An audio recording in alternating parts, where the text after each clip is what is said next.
Okay, so let's hop over now to dependencies. So dependencies, again, are always tricky, and they're really tricky to visualize so that they're really easy to understand. So again, like I said before, this is really related to where one work group or work project is now having to deliver something to another one. So we've got this concept of sender receiver, and then the status is you could search just by the status items here. So let's go ahead and take a look at this one here.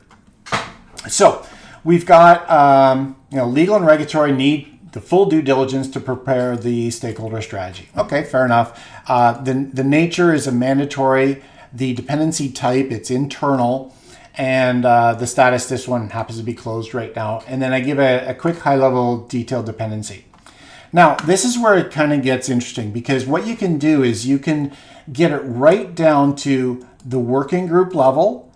And then, for example, if I wanted to go to commercial, just for fun here, I'm going to take all out and I'm going to go commercial.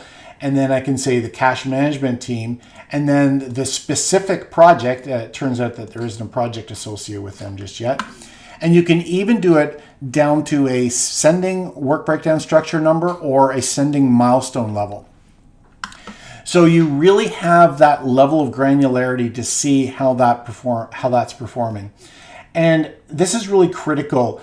We set a window to say, okay, I can't deal with this any sooner than this date, but I must have it no later than this date. So that window will be evaluated on the performance of these dependencies.